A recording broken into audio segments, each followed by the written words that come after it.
सुंदर ते ध्यान उभे विटेवरी कर कटावरी ठेवनिया. तुळसीहार गळा कासे पितांबर आवडे निरंतर हिची ध्यान. पांडुरंगा करू प्रथम नमन दुसरे चरणा संतांची या. त्यांच्या कृपादाने कथेचा विस्तारू. बाबाजी सद्गुरुदास तुका जोडो निखर पायी ठेवितो माथा. तुका विनवी पंढरीनाथा. रंगी ओढवावी रंगकथा पूर्वी मनोरथा माय बापा. आता बंधुरंग भूमिका कीर्तनी उभे होती लोका. टाळ मृदंग श्रोते देखा तया माझे दंडवत. आता केशिराजा हेची विनपणी मस्तक चरणी ठेवीतसे. लढिवाळ नामा विठोबाचा दास तयाचे चरणास दंडवत. धन्य धन्य नामदेवा एका जनार्दनी चरणी ठेवा. धन्य धन्य नामदेव सकळ वैष्णवांचा राव. देव म्हणे नामया पाहे परतून. तुझ मी शरण आलो आलो. नमो अगणित गुणा देवाधिदेवा माझ्या सोपान देवा. नमन तुझ माझ्या सोपान देवा.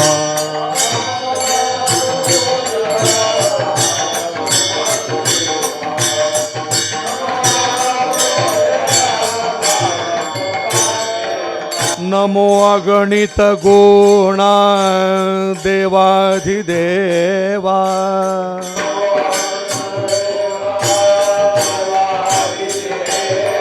नमो अगणित गुणा देवाधिदेवा.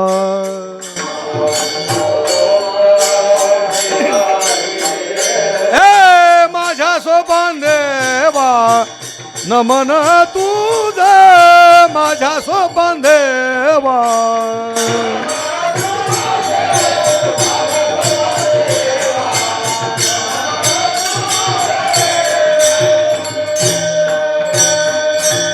नमो अगणित गुणा देवाधिदेवा माझ्या सोपान देवा नमन तुझ.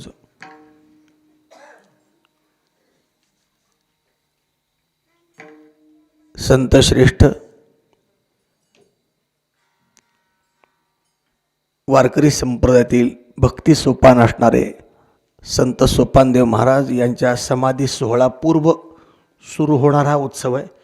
उद्या उत्सवाची सुरुवात सुरू होते सासवडला आणि त्याची सांगताही चतुर्दशीला होते आणि तुमची नेमची सांगता त्रयोदशीची असं वाटतं मला, बरोबर का? सांगता त्रयोदशीची. या निमित्तानं सोपानदेवांना नमन करून आज आरंभाचा दिवस आहे. वर्सो मातेच्या दरबारामध्ये प्रतिसंवत्सरिक नियमाप्रमाणे पंचक्रोशीतील भाविक भक्त आणि बेलसरमधील सर्व वर्सो मातेचे भक्त वैष्णव सर्व वारकरी सांप्रदायिक लोक या ठिकाणी येऊन हा उत्सव बऱ्याच वर्षापासून करत आहेत. आनंदाची गोष्ट आहे. श्री गुरु तुकोबाराय या अभंगातून भगवान पंढरीश परमात्म्याच्या ध्यानाचं रूपाचं वर्णन करतायत, पण कुठंही पांडुरंगाचं नाव या अभंगात नाही आहे. आहे का? नाही आहे. जर आपण लक्षणा बघू, लक्षणेवरून देव ठरवायचा असा हा अभंग आहे. महाराज म्हणतात ते ध्यान सुंदर आहे. कुठं हो महाराज? जे विटेवर उभं आहे, ज्याचे कर म्हणजे हात कटीवर आहेत. सुंदर ते ध्यान उभे विटेवरी कर कटावरी ठेवणीया. ते ध्यान सुंदर आहे. ज्यानं गळ्यामध्ये तुळशीचे हार धारण केलेत, कासेला पितांबर लावलेला आहे, कर्णपटलावर मकराकृती कुंडल असून ती त्याच्या कानावर असल्यामुळं तेजपुंज आहेत, ती तळपत आहेत. कंठामध्ये ज्यानं कौस्तुभ नावाचा दिव्य अनर्घ्य रत्नमणी धारण केला आहे. मकर कुंडले तळपती श्रवणी कंठी कौस्तुभमणी विराजित, किंवा ज्यानं कंठामध्ये कौस्तुभमणी धारण केला आहे, मकराकृती कुंडल कर्णरंध्रावर धारण केली आहेत, ज्याच्या कासेला पितांबर आहे, गळ्यामध्ये तुळशीचे हार आहेत, ज्याचे कर हात कटावरे आहेत, ज्याचे पाय वेटेवर आहेत, असं सुंदर ध्यान माझं सर्व सुख आहे. तुका म्हणे माझे हिची सर्व सुख पाहिन श्रीमुख आवडीने. ते भगवंताचं श्रीमुख मी मोठ्या आवडीनं पाहीन, पण कधीतरी का नाही हो, आवडे निरंतर हेचे ध्यान. हे ध्यान मला निरंतर आवडत आहे. असं ध्यान पंढरीश परमात्म्याचं तुकोबाराय वर्णन करतायत. पण पांडुरंगाचं नाव नाही म्हणून हे पांडुरंगाचं वर्णन नाही असं म्हणण्याचं कोणी धाडस करेल का? विठ्ठला विठ्ठला विठ्ठला. पुण्यामध्ये टिळक राहत असत. युरोपियन मनुष्य टिळकांना भेटण्याकरता आला. त्याच्याकडं त्याला मराठी भाषा कळत नव्हती, म्हणून एक मराठी भाषांतर इंग्रजीतून मराठीत बोलणारा, ज्याला भाषांतरित बोलणारा असा एक सोबत त्यानं मनुष्य घेतला होता. तो महाराष्ट्रीयन होता, चांगला तज्ज्ञ होता, भाषा तज्ज्ञ होता. त्याला 5-25 भाषा येत होत्या.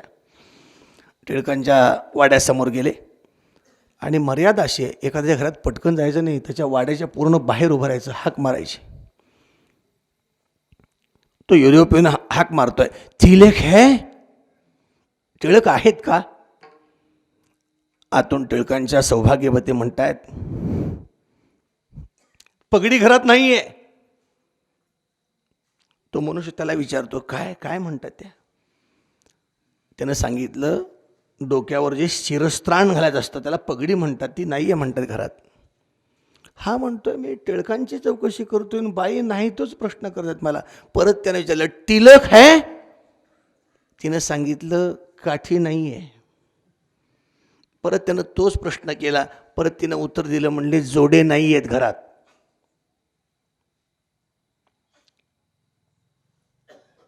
त्या माणसानं नंतर त्याला सांगितलं, ज्या अर्थी पगडी, काठी आणि पायातले जोडे नाहीत त्या अर्थी टिळक घरात नाहीत असं त्यांचं म्हणणं आहे.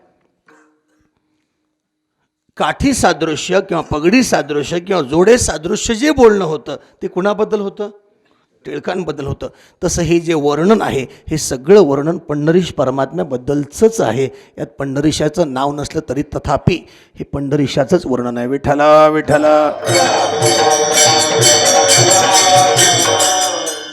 सगळ्यात महत्त्वाची गोष्ट, विटेवर उभारणारा फक्त एक परमात्मा पांडुरंग आहे. आणि त्या पांडुरंगानं ज्यांना कोणाला उभं केलं असेल ते भक्त आहेत, बस, बाकी कोणी नाही. देव म्हणून तर कुठलाच नाही आहे. आणि त्या विटेवर सुद्धा म्हणायचं म्हणलं तर भगवान पांडुरंग परमात्म्यानंतर कोण उभं राहिलं असेल तर फक्त नामदेव महाराज. त्या विटेवर दुसरे कुठलेही संतसुद्धा उभे राहिले नाहीत किंवा देवाचे कोणी वंशज हा आमचा हक्क आहे ते दाखवायला आले नाहीत. महाराज श्री गुरु तुकोबाराय म्हणतात, ते ध्यान सुंदर आहे जे विटेवर उभं आहे. चला, आपण बरेचसे सृष्टी सौंदर्य पाहण्याकरता जातो. तुमच्या इथून जवळ वाई, पाचगणी, महाबळेश्वर सृष्टी सौंदर्य आहे. शिवनेरी किल्ल्यावर सुद्धा सृष्टी सौंदर्य भरपूर आहे. आजूबाजूचा प्रांत खूप छान दिसतो वरून. हे सगळं सृष्टी सौंदर्य पाहत असताना मनुष्य नेमकं एक विसरतो, काय? ते सृष्टी सौंदर्य पाहतो, वाह काय सुंदर आहे. अरे बाबा, ते सुंदर आहेच, नाही असं नाही, पण हे ज्यानं निर्माण केलंय तो किती सुंदर असेल याचा विचार तर कोणी करत नाही. या सृष्टीतलं कुठलंही सौंदर्य पहा, पण ते सौंदर्य पाहत असताना हे सौंदर्य ज्याला त्यानं दिलंय, ज्यानं सौंदर्य दिलंय तो किती सुंदर असेल याचा विचार करा. श्री गुरु तुकोबाराय संसारावर रुसले. एकदा सकाळचं काकड्याचं भोजन आटोपलं. भोजन आटोपून घरी आले. इंद्राणीचं स्नान केलं. देवघरातले म्हणजे तुकोबारायांचं सध्या जे मंदिर आहे हे देवघर आहे महाराजांचं, तिथे देवाची पूजा केली. आणि पूजा करून महाराजांची लहर फिरली आणि महाराजांनी देहूगावड पाठ केली. सूर्योदयाच्या प्रसंगाला पूजा आटोपून महाराज गेलेले. आईसाहेबांना वाटलं कोणी माणसं भेटली असतील, मंदिरात बसले असतील, इंद्राणी काठावर बसले असतील. 2 प्रहर झाले न येती भोजना, कांता विचारणा करीतसे. देहू गाव सगळा पिंजून काढला. आईसाहेब गाव म्हणले तुम्ही बघितलं का आमच्या मालकांना? पिसा पिसा बघितला आमचा कुठे गेला? आईसाहेब महाराज पिसा म्हणत. पिसा म्हणजे देववेडा हो, देववेडा. देववेडा हा इतका शब्द मर्यादित नाही आहे. देवाला ज्याचं वेड लागलं तो पिसा. तुका म्हणे येथे पिसे तेथे तैसे असेल, तेथे तैसे असेल, तेथे तैसे असेल. तुका म्हणे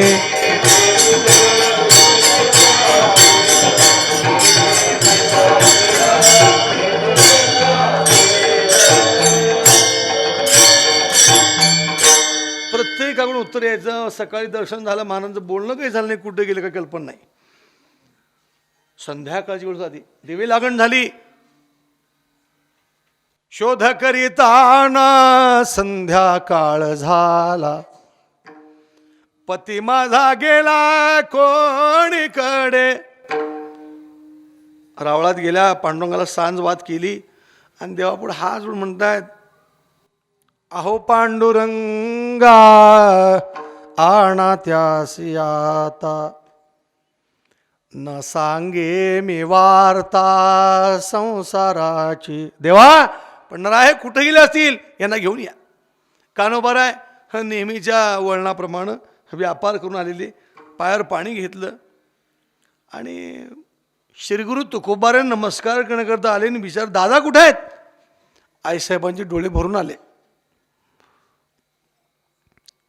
दिवस उगवल्यावर जे घरातनं बाहेर पडले ते आता सांजवाद झाली तरी आले नाहीत. म्हणले कुठे गेले, काय गेले, कुणा सांगून सवरूनही गेले नाहीत. कान्होबारांनी फक्त पायावर पाणी घेतलं तर तोंडात पाण्याचा थेंब नव्हता. तसा तुकोबारायांचा माग शोध घेत निघाले. एक नाही, दोन नाही, 14 दिवस 14 रात्री झाल्या. महाराज बसले ते कुठं? बांबनाथ पर्वतावर. शरीर असं शुष्क झालेलं आहे, अन्न नाही, पाणी नाही, काही नाही. महाराज बसलेले. 15वा दिवस उजाडला आणि कान्होबाराय भांबनाथ पर्वत मागून चढतायत तुकोबारायांच्या पाठीमागच्या बाजूनं. आणि इतक्यामध्ये आकाशवाणी होतीये, तुकोबाराय डोळे उघडा, तुमच्या समोर मी दर्शन द्यायला आलोय. महाराजांनी डोळे उघडले पण समोर काहीच दिसेना. पुन्हा डोळे लावले. तुमच्या समोर जो कृष्ण सर्प आहे तो मीच आहे, डोळे उघडा आणि डोळे भरून माझं दर्शन घ्या. तुकोबाराने डोळे न उघडताच घट्ट दाबले पुन्हा आणि त्या नभोवाणीला, आकाशवाणीला उत्तर दिलं. आणि देवा, अरे म्हणले पांढऱ्या सर्पावर रुसलो आणि इथं आलोय मी. म्हणून रुसलो संसारा, सर्प हा विखार पांढरा. तुझशी अंतरे दातारा, याचे दावेदारा निमित्त हा संसार रूपी पांढरा सर्प, त्याला लाथ मारून इथं आलो आणि तू काळा साप दाखवतो काय मला? मला दर्शन घ्यायचं नाही म्हणले ते. पुन्हा आकाशवाणी होते, महाराज तुम्ही म्हणाल असं दर्शन देईल. बोला कोणतं रूप घेऊन येऊ? करकटावरी तुळशीच्या माळा, ऐसे रूप डोळा दावी हरी, ऐसे रूप डोळा दावी हरी, ऐसे रूप डोळा दावी हरी. ठेविले चरण दोन्ही विटेवरी, करकटावरी तुळशीच्या माळा, ऐसे रूप डोळा दावी हरी. ठेविले चरण दोन्ही विटेवरी, ऐसे रूप हरी दावी डोळा. देवा, हे सगळं तुझं श्रीमुख पाहण्याकरता आज 14 दिवस लुटून गेले. 15वा दिवस उजाडलाय. जुरलोय देवा, जुरोनी पान जरा होप आहे आता. आणि येई पंढरीनाथा भेटावया. भेटी लागी पंढरीनाथा, जीवा लागली तळमळ व्यथा. किंवा भेटी लागी जीवा लागली सेयास. पाही रात्रंदिवस वाटत तुझी. तुकोबारायांनी जाने जाने जैसे द्यावेन तैसे व्हावे कृपाळे या न्यायाप्रमाणे भगवान पंढरीश परमात्म्यानं समचरण सरोजम सांद्र निलांबुदाभम जगननिहित पाणी मंडनम मंडनानाम तरुण तुलसी माला कंधरम कज्जनेत्रम सदय धवल हासम श्री विठ्ठलं चिंतयामी. ते स्वरूप घेतलं आणि तुकोबाराच्या पुढं उभे. तुकोबाराय 14 दिवस पोटात अन्न पाणी नाही हो, उठायची ताकद नाही, पण ते स्वरूप बघितल्यानंतर असं काही चैतन्य निर्माण झालं. महाराज धावत पळत आले, साष्टांग प्रणिपात घातला. देवाने तुकोबाराने उचललं आणि कडकडून आलिंगन दिलं. तुका आळंगीला बाही आलिंगन दिलं. हे सगळं उघड्या डोळ्यानं कान्होबाराय भांबनात पर्वत चढून वरती आले तर बघतायत. काय भाग्य असेल हो, काय भाग्य असेल. तुका म्हणे भाग्य या नावे म्हणजे, आणि संसारी जन्मी जे एकदा रोज म्हणत जा, देवा एकदा तरी मला कडकडून भेट ना, तुकोबाने भेटला सर म्हणा, रोज म्हणा, काय हरकत आहे. लोकांचं वाईट चिंतण्यापेक्षा स्वतः चांगलं चिंताला काय हरकत आहे.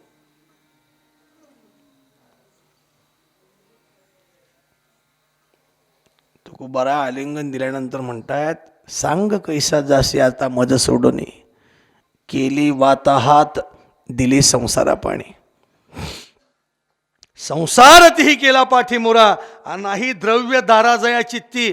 ज्याच्या चित्ताला द्रव्य दारा म्हणजे आपली पत्नी भार्या सौभाग्यवती यांचा स्पर्श झाला नाही माईक रूपातून, ते संसाराला पाठीमारे होऊ शकतात. आपण नाही, आपण संसारा सन्मुख आहे आणि देवाला विनमुख आहे.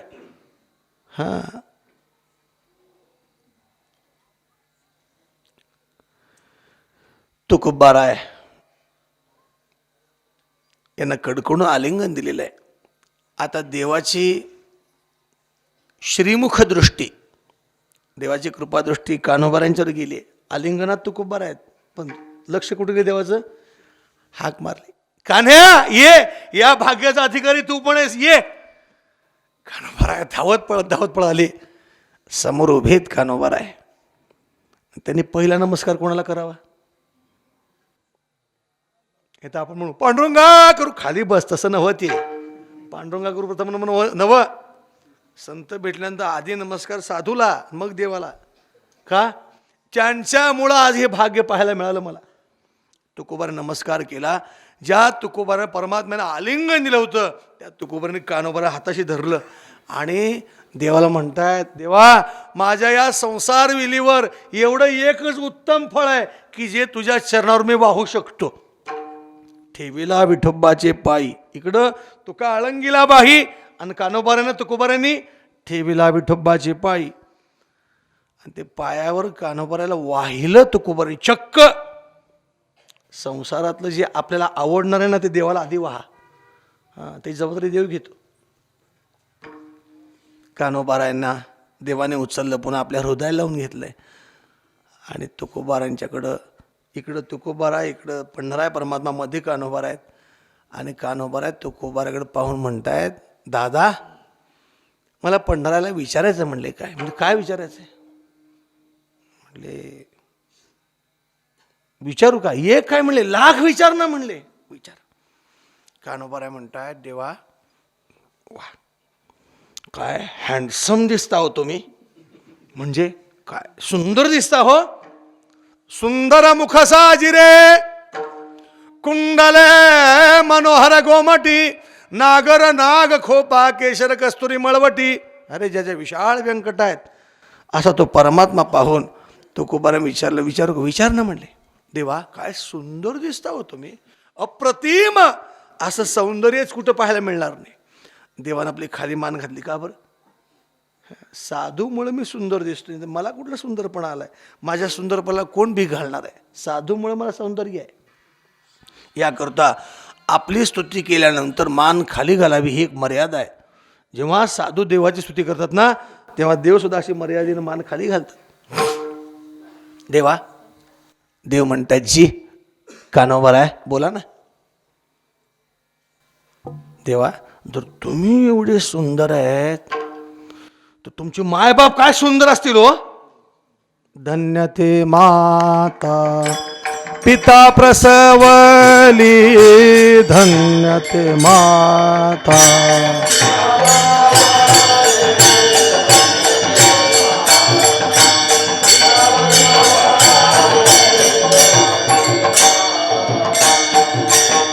सुंदरपणाची साम्यता काय वरून ते पाबे आता. तो कया बंधू म्हणे रे अच्युता, धन्य ते माता पिता प्रसबली. तुकोबारा म्हणतात हेच ध्यान, मी जे कीर्तना सांगतो ना, हेच ध्यान ते आहे की ज्याप्रमाणे जो वेदांनी वर्णन केला तो हा विठ्ठल बरवा, तो हा विठ्ठल बरवा.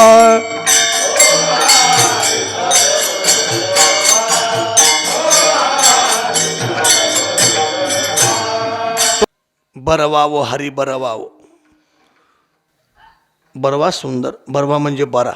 कसं काय माऊली, तुम्ही सगळ्या अवताराची साक्षीदार? हो हो, सगळ्या अवतारात मी साक्षीदार आहे. अनंत रूपे अनंत वेशे, हां, बाप रखुमा देवरुखुण बाणली कैसे.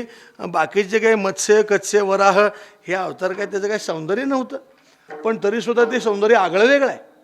हो, त्यानंतर थोडंसं सौंदर्य वामन अवतार, नरसिंह अवतार, परशुराम अवतार.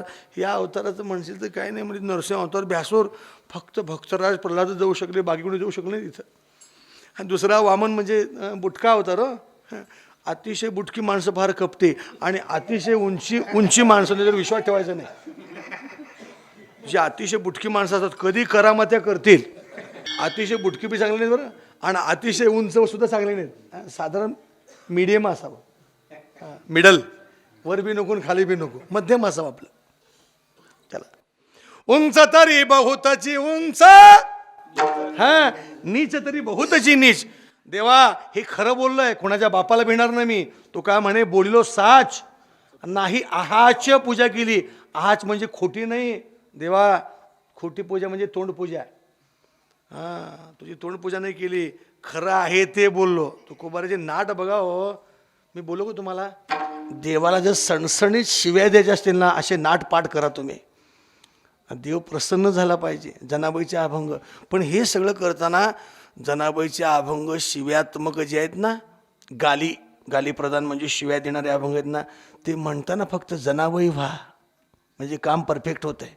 पण तुम्ही जनाबाई न होता नुसतं मनाबाई होऊन जर म्हणलं तर काम भागणार नाही. विठाला विठाला. सगळ्या अवताराचे साक्षीदार माऊली. हो, हे वामन अवतार नसते.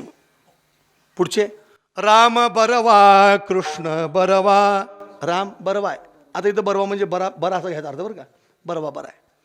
कृष्ण बरवा, बरवा हाय, सुंदर आहे, सुंदर आहे. सुंदर बरवा बाईयानो. का वैदिक लोक ज्याला नारायण म्हणतात, योगी लोक ज्याला आत्मा म्हणतात, मुक्त लोक, योगी लोक ज्याला ब्रह्म म्हणतात, मुक्त लोक आत्मा म्हणतात, आणि तुमच्या आमच्या जो सगुण आहे असं नाट सांगा बघू मला. विठ्ठला विठ्ठला.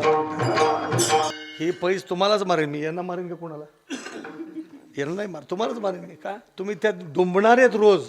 हां, किंबहुना ते केल्याशिवाय दुपारचा चहा घोटत नाही तुम्ही, म्हणून तुम्हाला सांगायचं ते. बरोबर ना? 3 ते 4:30 5 पर्यंत भजन झाल्यानंतर मग चहा प्यायचा. नेमाचं भजन रोज. काय नेम इकडच्या भागातला लावून दिलाय बा. पार तुमच्या इकडं दातखिळेवाडी येणेरे सगळे जेवढे 10 वारकरी 5 वारकरी असू द्या, नेमाचं भजन व्हायलाच पाहिजे, होणारच भजन. चला, वेद पुरुष नारायण योगियांचे ब्रह्मशून्य, मुक्तात्मा परिपूर्ण, तुका म्हणे सगुण भोळ्या आम्हा. वैदिक लोक ज्याला नारायण म्हणतात, योगी लोक ज्याला ब्रह्म म्हणतात, मुक्त लोक ज्याला आत्मा म्हणतात, आणि तुमच्या आमच्या करता तो तुका म्हणे भोळी आणि विठ्ठल कृपेची कोवळी.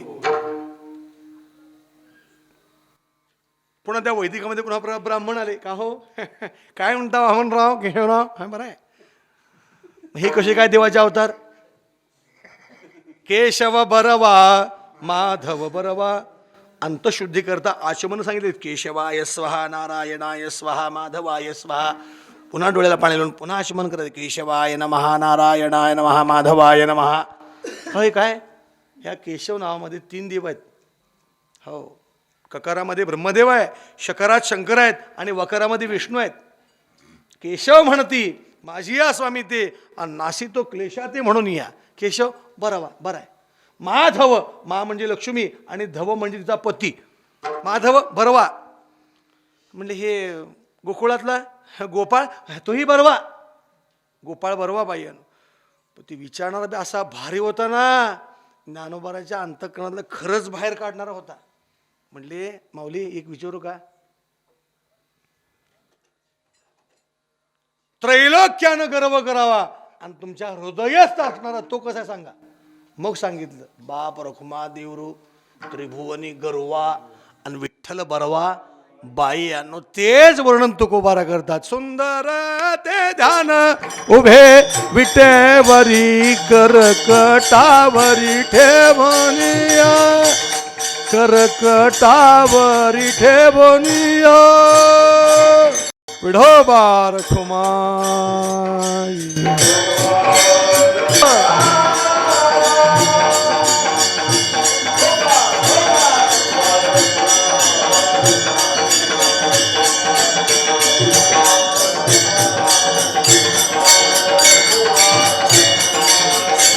ते ध्यान सुंदर आहे.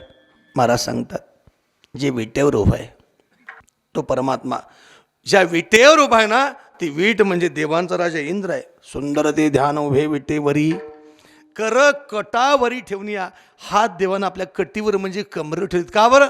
भवसागर तरता कार्य करीत सा चिंता, पहिला उभा दाता कटी कर ठेवणी. तुम्ही काय करा, एकच काम करा, त्याचे पाय घाला.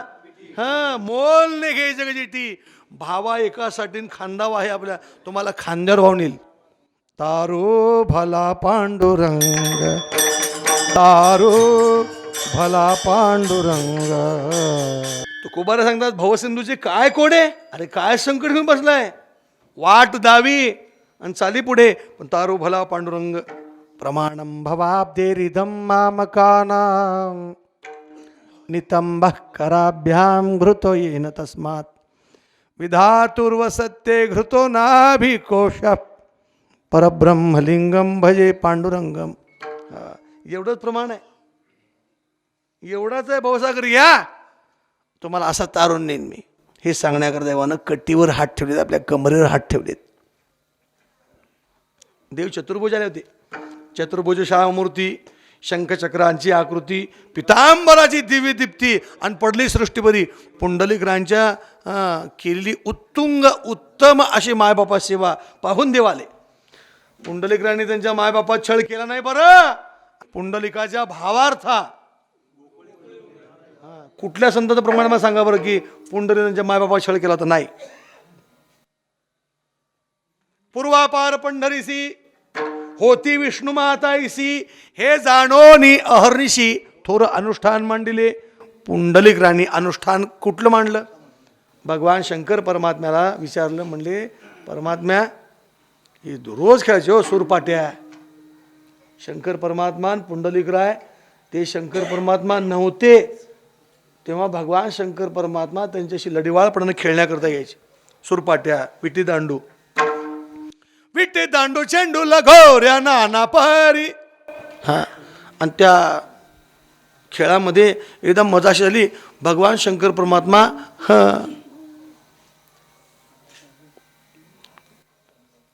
जिथं नारदांचं स्थान आहे चंद्रभागेच्या पात्रामध्ये विष्णुपदाजवळ, तिथं भगवान शंकर परमात्मा चंद्रभागेच्या पात्रामध्ये त्रिवेणी संगम आहे असे आधांतरी बसले होते.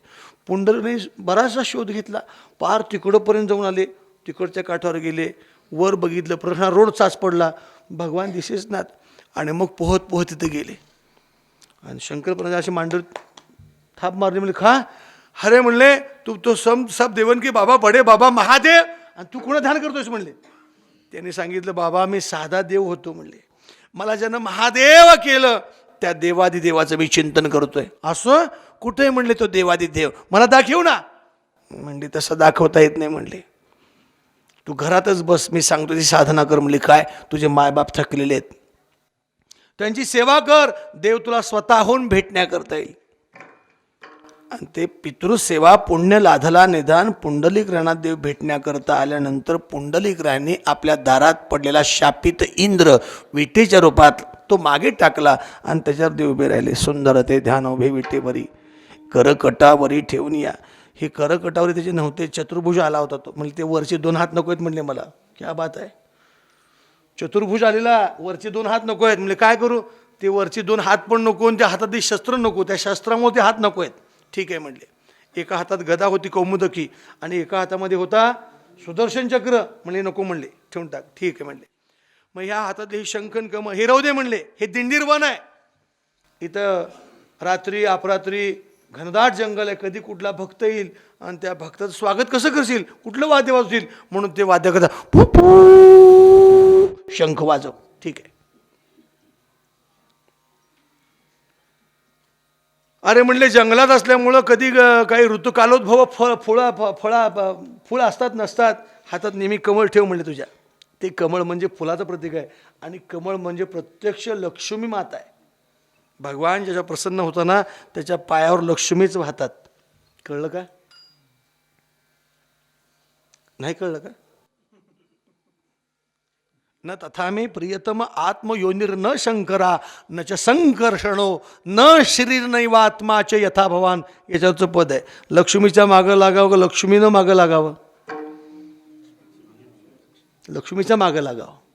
रोज आपण तरकारी जातोय, हां जातो का नाही? लक्ष्मीची अपेक्षा करावी का उपेक्षा करावी? लक्ष्मीची अपेक्षा नाही करायची, उपेक्षा करायची. म्हणजे महाराज तुम्ही आळंदीत सांगू नका बरं हे, आणि त्यात मंडपात सांगू नका, विद्यार्थी वगैरे असताना उभी सांगून जातो. उगं हृदयावर करून ठेवा, देव तुमचा दास होईल. काय सांगतो मी, ही उभी जर हृदयावर कोरली ना देव तुमचा दास होईल. जे लक्ष्मी निशेष उपेक्षिती ते मज पूज्य परमप्रीती. जे मज लक्ष्मी मागती त्यांशी श्री ना श्रीपती ऐसे होय. लक्ष्मीची अपेक्षा नाही करायची. ती जर दारात आली तिला म्हणायचं माय तू आलीस, आनंद वगैरे काही म्हणायचं नाही, पण तू परमात्म्याला घेऊन येशील तर परमानंद होईल. काय तुमच्या दारात थांबल ती? देवाला घेऊनच येईल. आणि जी देवाला घेऊन येते ती लक्ष्मी स्थिर राहते. एकटी येते मार्गशीर्षातल्या गुरुवारी, ती कवा भस्म लावून जाते सांगता येत नाही. विठ्ठला विठ्ठला स्वतः भगवान पंढरीश परमात्मा तुकोबारा विमानस्थ होण्यापूर्वी पूजा करतो. फुकट आहे काय? लक्ष्मीची निशेष उपेक्षा केली तेव्हा देवाने पूजा केली. फुकट आहे काय? आणि जे साधना करतात, बरीचशी साधना करून वैकुंठात येतात आणि वैकुंठात येऊन माझ्या वामांकी किंवा वामांगी बसली लक्ष्मीच मला मागतात. येऊन देवा कुठं जातात? देव म्हणतात जय हरी. कसं काय? बरं आहे देवा, काय हवंय? तुझी लक्ष्मी देऊन टाक आता. अरे जगज्जननीचा अभिलाष केवढं मोठं पाप आहे आणि तो दिल काय? त्यानं देत नसतो.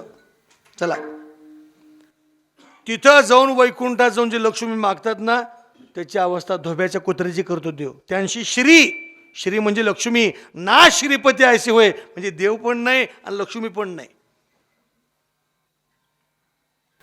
ते आपण धुपाडण्याचं दृष्टांत देतो ना, काय हा तेल बी गेलं तूप बी गेलं, हाली धुपाडणं आलं.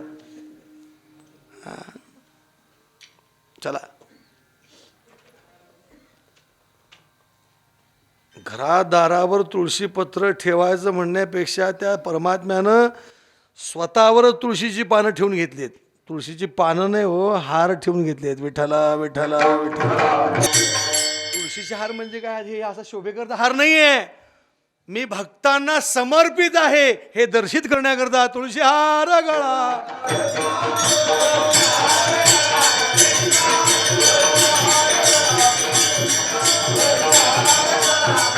आवडे निरंतर हेची ध्यान.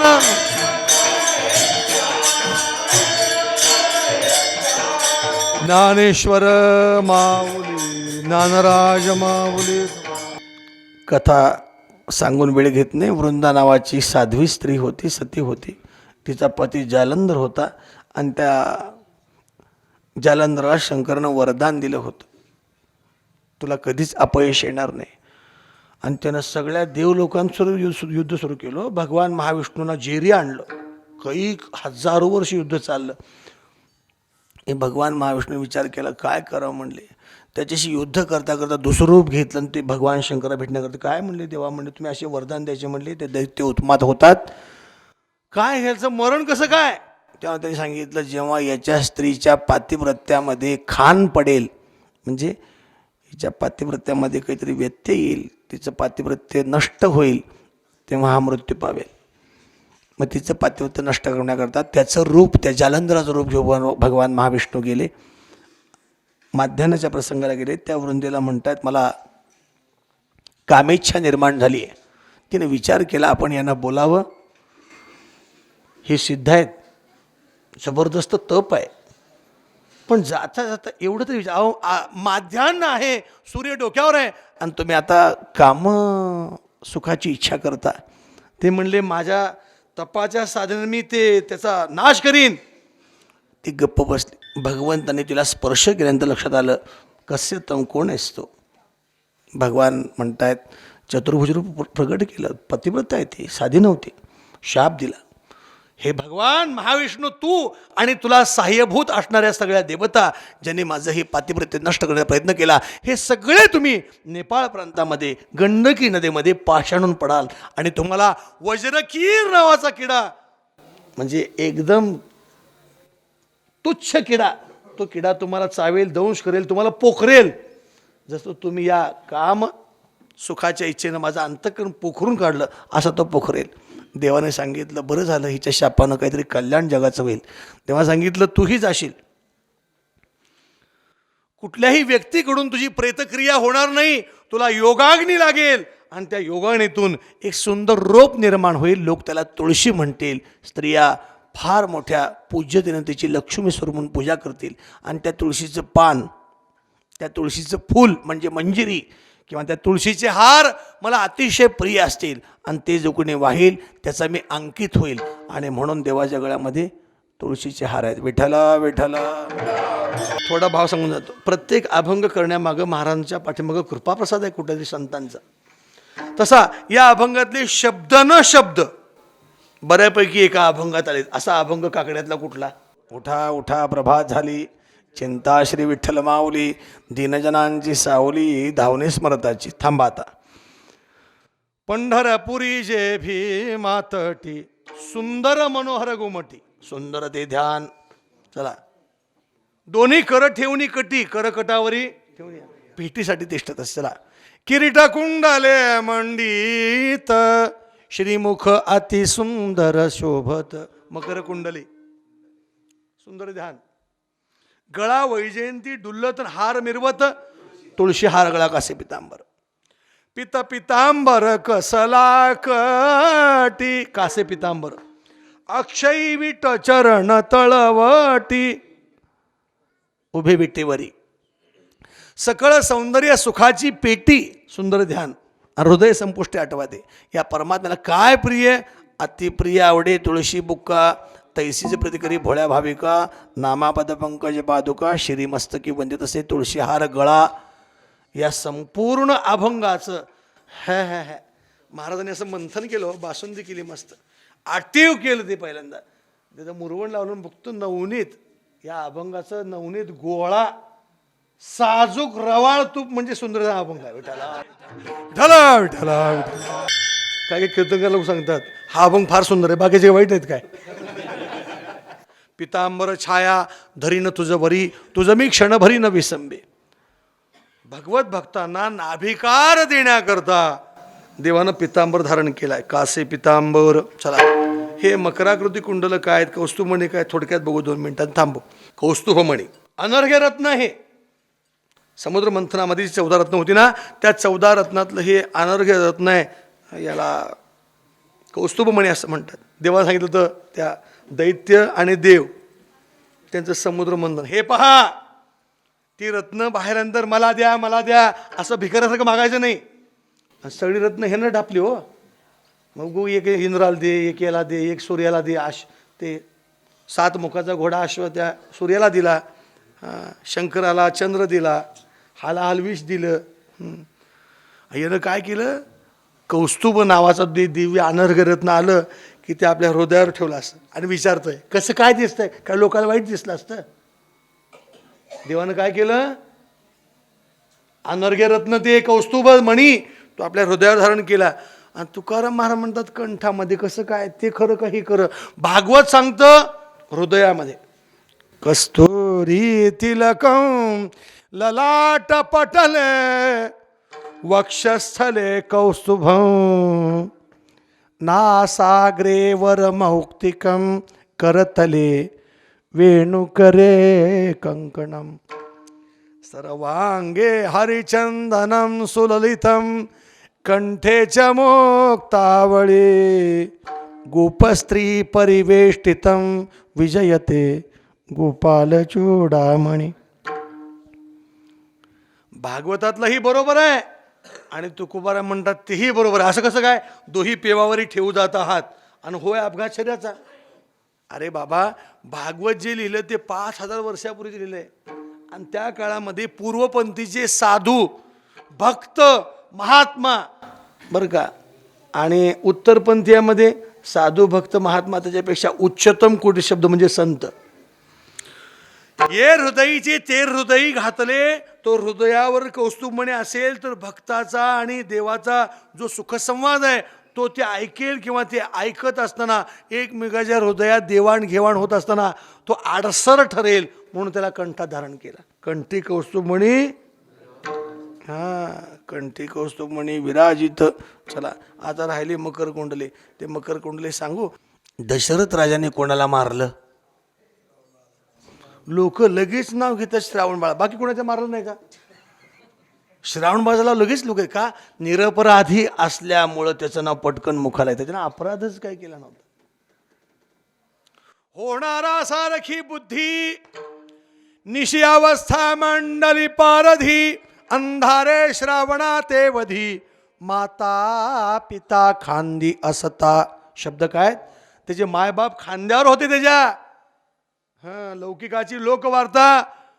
श्रावणे पितरे झाडी ठेविता, हे तो समूळाबद्ध कथा. तो माता पिताना विसंबे खांदी घेऊन या ताता. आणि जीवनार्थ तो आला. पाण्यामध्ये कमंडलू स्वच्छ केला आणि पाण्याचं सारलं. पाणी पिना छान के और गुरु करना पहचान के. ते चंबू असा सारला कमंडलू आणि पाण्यामध्ये बुडवला. त्याचा आवाज आला कसा,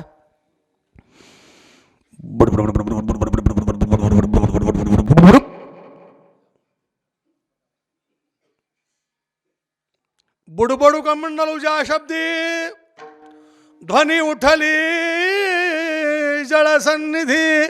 दशरथ तव शब्द वेधी बाण वेधी बिंदिला. दशरथाने बाण सोडला. अचूक त्या बाणानं बरोबर श्रावणाच्या हृदयाचा वेध घेतला.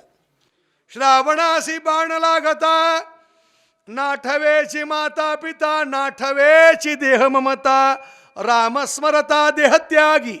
राम राम राम करत त्यानं प्राणत्याग केला.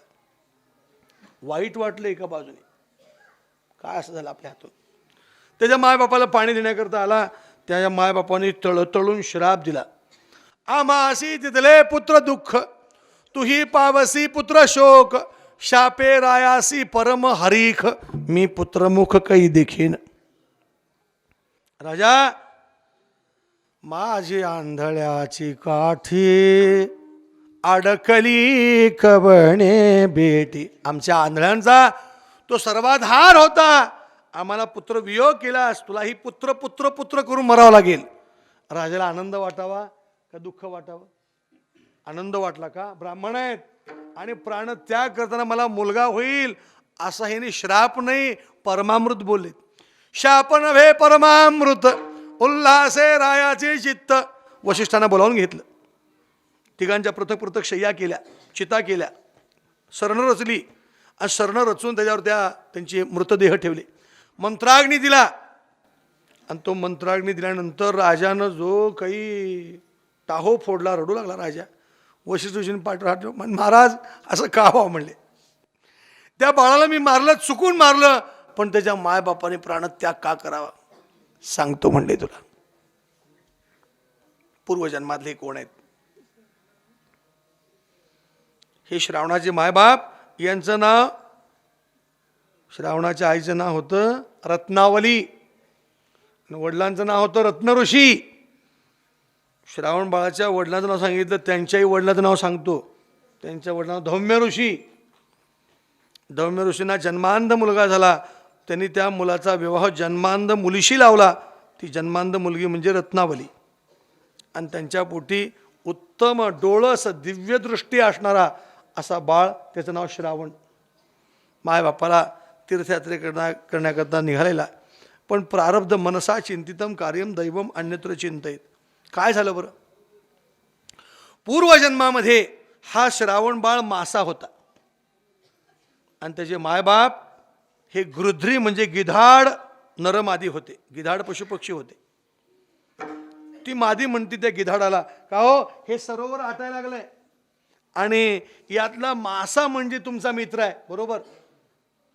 खरंय. मग आटता देखोनी सरोवरा शीतळ निशिये चंचुभारा धरोनिया तया मकरा अगाध निरास्वयनीत. जळचर पक्षियाचे युग्म त्यासी एका मीनासी मित्रत्व परम तया समकाळे मरण धर्म ऐका जन्म तो मागील. ती मादी म्हणते नराला, का हो हे सरोवर म्हणजे याचं जीवन आहे. हे जर आटलं आणि आपण समजा कुठं खाद्याच्या निमित्तानं गेलो ते पटकन आटलं, चैत्र महिन्याचे दिवस आहेत, पाणी आटायला लागले, मग काय करा? तुझं काय म्हणणं आहे? म्हणले आपण याला चुशीमध्ये तुम्ही जीभ वरती करा, तुमची टाळू लावा आणि चुशीत पाणी घ्या आणि त्या चुशीमध्ये मी भरपूर पाणी भरतीन, हळूच ते माशाचं पिलू ढकलून देते. सगळ्या सर्व तेवढं एकच माशाचं पिलू राहिलं होतं. त्यामुळे यांनाही प्रेम होतं आणि यांना काही संतती नव्हती. ती माशाचं पिलू ढकलून दिलं, उंच भरारी मारली.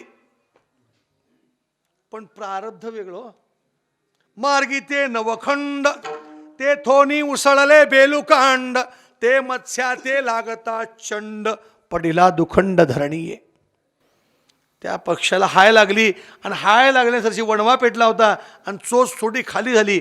चोच खाली होण्यासारखी माशाचं पिलू पडलं त्यात खाली. या दोघांनीही देह ओपिले तया लागी तेच ऋणानुबंध तिघी धरले तिही नरदेह. तिघांनी नरदेह धारण केले. श्रावण तोची मत्स्यजनी पक्षी येथे जनकजननी एके अवसरे निमाले तिने ऐशी पुराणी मूळ कथा. राजा, प्रारब्धात या गोष्टी घडायच्याच होत्या. तो निमित्त मात्र वाईट वाटून घेऊ नकोस. मी सांगतो ते कर, म्हणजे यांच्या आत्म्याला शांती लागेल. आणि याची परिणती जे काही सांगितलं राजानं करतो म्हणून कबूल केलं की त्या चितेतून दिव्य शरीर बाहेर आली. तिघांची तीन. ती दोघं पती पत्नी म्हणतायत, राजा आम्ही जरी तुला श्राप दिला असेल तर तुझ्या पोटी युगपुरुष राम येईल, पण आमचा बाळ काय मागेल त्याला दे. श्रावण बाळाचं असं दिव्य शरीर बाहेर आलंय. राजाने हात जोडले. दुसऱ्या राजाने, हे भूदेवा, हे विप्रश्रेष्ठा, मागा ना काहीतरी. हे म्हणले, असं कसं? म्हणले, अयोध्या नगरीत आलोय, शरयू तीरावर आहे, पवित्र ब्राह्मण आहे आणि तू राजा आहेस, भूपाल आहेस, मी भूदेव आहे, घेतल्याशिवाय जाईन काय? मागा ना म्हणले.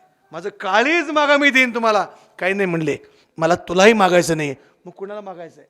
माझ्या मायबापाच्या शापातून होणारा जो राम नावाचा तुला मुलगा होणार आहे त्याला स्मरण करून द्यायचं. कशाचं? मी पूर्वजन्मातला मासा आहे आणि तुझ्या रामानं हा जो काही 9वा अवतार घेतलाय, भक्ताकारणे येणे घेतली आळी आणि 10 गर्भवास सोसी वनमाळी. तुझ्या रामाला सांग, राम अवतार झाल्यानंतर ज्या महिन्याला माझं नाव असेल त्या महिन्यात अवतार घे. दशरथे मारिला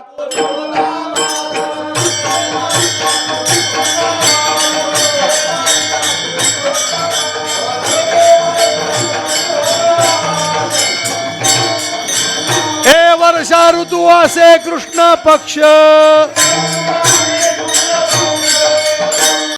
माझा पूर्वजन्म मत्स्य आहे आणि भगवंताचाही भक्ताच्या कारणाकरता किती 10 अवतार, त्यातला पहिला अवतार मत्स्य आहे. आणि त्या मत्स्य अवताराचं प्रतीक म्हणून कर्णरंध्रावर म्हणजे कानावर निरंतर मकराकृती कुंडल धारण कर. म्हणून ती मकर कुंडले तळपती श्रवणी कंठी कौस्तुभमणी विराजित. असं जे सुंदर वर्णन आहे, हे वर्णन म्हणजे माझं सर्व सुख आहे. तुका म्हणे माझे हे जे सर्व सुख पाहिन श्रीमुख आवडीने कधी